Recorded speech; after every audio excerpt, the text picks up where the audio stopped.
En el nombre del Padre, y del Hijo, y del Espíritu Santo. Amén. Con gozo el corazón cante la vida, presencia y maravilla del Señor. De luz y de color bella armonía, sinfónica cadencia de su amor. Palabra esplendorosa de su verbo, cascada luminosa de verdad, que fluye en todo ser que en él fue hecho, imagen de su ser y de su amor. La fe cante al Señor y su alabanza, palabra mensajera del amor, responda con ternura su llamada, en himno agradecido a su gran don. Dejemos que su amor nos llene el alma en íntimo diálogo con Dios, en puras claridades cara a cara, bañadas por los rayos de su sol. Al Padre subirá nuestra alabanza, por Cristo nuestro vivo intercesor, en alas de su Espíritu que inflama en todo corazón su gran amor. Amén. Lectura del libro del Éxodo, capítulo 1. En aquellos días subió al trono en Egipto un faraón nuevo que no había conocido a José, y dijo a su pueblo: miren, el pueblo de Israel está siendo más numeroso y fuerte que nosotros. Vamos a vencerlo con astucia, pues si no, cuando se declare la guerra, se aliará con el enemigo, nos atacará y después se marchará de nuestra tierra. Así pues, nombraron capataces que los oprimieron con cargas en la construcción de las ciudades granero, Pitón y Ramsés. Pero cuanto más los oprimían, ellos crecían y se propagaban más. Hartos de los israelitas, los egipcios les impusieron trabajos crueles y les amargaron la vida con dura esclavitud, el trabajo del barro, de los ladrillos y toda clase de trabajos del campo. Les imponían trabajos crueles. Entonces el faraón ordenó a toda su gente: cuando nazca un niño, échenlo al Nilo. Si es niña, déjenla con vida. Palabra de Dios. Te alabamos, Señor. Comenzamos hoy la lectura del libro del Éxodo. Este libro lo tendremos en nuestras manos en la liturgia de la Iglesia durante las 3 semanas que se aproximan. Recordemos que el libro del Éxodo es el segundo libro del Pentateuco. Pentateuco son los primeros 5 libros de la Biblia. Este es el segundo libro de la Biblia. Tiene 40 capítulos y en cada uno de los pasajes de este libro que vamos a leer a partir de hoy en la Iglesia, vamos a encontrar la revelación de un Dios que ama a su pueblo, que sufre con el sufrimiento del pueblo, que viene a liberar al pueblo de toda esclavitud y que viene a sacarlo del poder del faraón para ponerlo en camino y para llevarlo a la tierra prometida. Esto se aplica también hoy en nuestro mundo, en nuestra historia, en la historia de los pueblos. Dios no quiere ver a nuestros pueblos esclavizados. Dios no quiere ver que los faraones sean dueños de nuestros pueblos. Dios quiere la libertad. Dios quiere que nosotros nos pongamos en camino. A veces nosotros nos autoesclavizamos, pero el Señor quiere que nosotros nos movamos, que salgamos, que caminemos con nuestras familias, con nuestra vida, y que convirtamos y descubramos nuestra historia como una historia de verdadera salvación, porque el Señor camina con nosotros.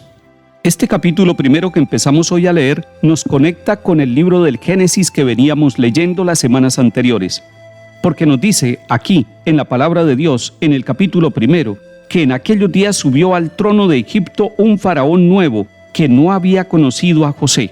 Es algo natural, es el relevo de los gobernantes, porque ni los faraones, ni los reyes, ni los presidentes, ni ningún gobernante de nuestros pueblos y naciones es eterno.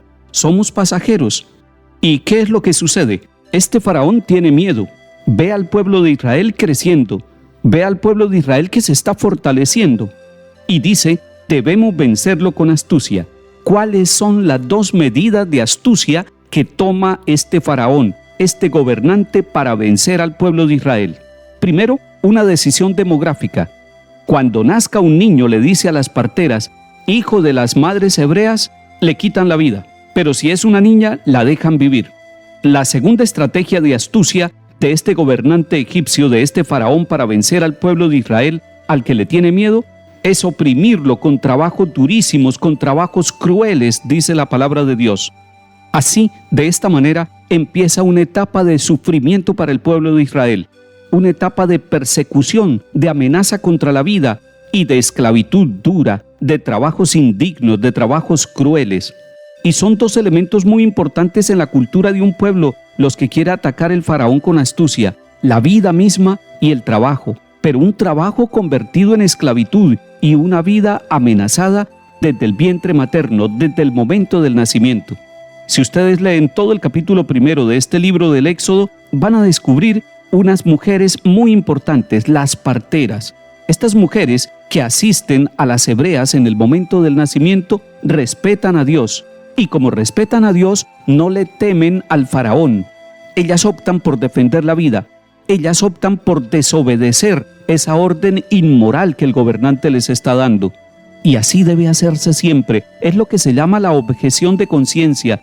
Cuando una autoridad o un superior nos quiere obligar a nosotros a realizar algo en contra de nuestra conciencia, nosotros podemos desobedecer. Y desobedecer es bueno, en este caso, como lo hicieron las parteras en Egipto. Ellas optaron por defender la vida. Después viene la crueldad del trabajo. En muchas ocasiones y en muchos momentos de la historia, el trabajo que está hecho para dignificar a la persona, para santificar al ser humano y para que consiga su pan dignamente, se convierte el trabajo en una esclavitud. Una comunidad que no tiene derecho a descansar, una sociedad que no opta por el descanso, por lo lúdico, por encontrarse como familia, por dialogar, familias que no tienen tiempo en medio del trabajo y del ajetreo para compartir un momento de silencio, de descanso, de diálogo, de música, de paseo, de caminata, no se va a recrear nunca. Nuestros pueblos necesitan descansar, nuestras familias necesitan descansar y nuestras familias y toda nuestra sociedad debe ser como las parteras de Egipto, defensoras de la vida naciente y además defensoras de la vida en todas las etapas de la existencia, especialmente en aquellas más frágiles. Seguiremos leyendo durante estos días el libro del Éxodo. Salmo 123. Si el Señor no hubiera estado de nuestra parte, que lo diga Israel. Si el Señor no hubiera estado de nuestra parte, cuando nos asaltaban los hombres, nos habrían tragado vivos, tanto ardía su ira contra nosotros. Nos habrían arrollado las aguas, llegándonos el torrente hasta el cuello. Nos habrían llegado hasta el cuello las aguas espumantes. Bendito el Señor que no nos entregó como presa a sus dientes. Hemos salvado la vida como un pájaro de la trampa del cazador. La trampa se rompió y escapamos. Nuestro auxilio es el nombre del Señor, que hizo el cielo y la tierra. Lectura del Santo Evangelio según San Mateo, capítulo 10. En aquel tiempo dijo Jesús a sus apóstoles: No piensen que he venido a la tierra a sembrar paz. No he venido a sembrar paz, sino espadas. He venido a enemistar al hombre con su padre, a la hija con su madre, a la nuera con su suegra. Los enemigos de cada uno serán los de su propia casa. El que quiera a su padre o a su madre más que a mí, no es digno de mí. El que quiere a su hijo o a su hija más que a mí, no es digno de mí. El que no coge su cruz y me sigue, no es digno de mí.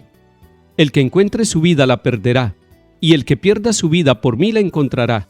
El que los recibe a ustedes me recibe a mí, y el que me recibe recibe al que me ha enviado. El que recibe a un profeta porque es profeta tendrá paga de profeta, y el que recibe a un justo porque es justo tendrá paga de justo. El que dé a beber, aunque no sea más que un vaso de agua fresca, a uno de estos pobrecillos solo porque es mi discípulo, no perderá su paga, se lo aseguro. Cuando Jesús acabó de dar instrucciones a sus 12 discípulos, partió de allí para enseñar y predicar en sus ciudades. Palabra del Señor. Gloria a ti, Señor Jesús. Este pasaje bíblico que acabamos de escuchar del capítulo 10 de San Mateo nos puede traer a nosotros algunas dificultades, porque algunos están preguntando cómo así que el Señor no vino a traer la paz, siendo que Él en otro pasaje de la Biblia dice: la paz les dejo, mi paz les doy, y les doy una paz distinta a como la da el mundo. No son incompatibles estos dos pasajes bíblicos, son totalmente complementarios. Miren este detalle: Jesús dice que no da la paz como la da el mundo, pues esa es la paz que Él no vino a sembrar, esa paz de convenios, esa paz que a veces es de engaño. Ese estilo de paz no la propone el Señor ni la trae el Señor. No le tengamos miedo a este pasaje. Él lo que está diciendo es que en primer lugar debemos poner el amor a Él en el seguimiento. Todo este capítulo 10 es el capítulo del seguimiento, San Mateo así lo expresa. Y entonces, para poder seguir al Señor, puede haber un conflicto incluso dentro de nuestra propia vida interior, en nuestra familia, en nuestro lugar de trabajo. Cada uno de nosotros sabe que para poder seguir correctamente, radicalmente al Señor Jesús, necesitamos ciertas rupturas. En términos de guerra está puesto, en términos de enemistad, en términos de espada.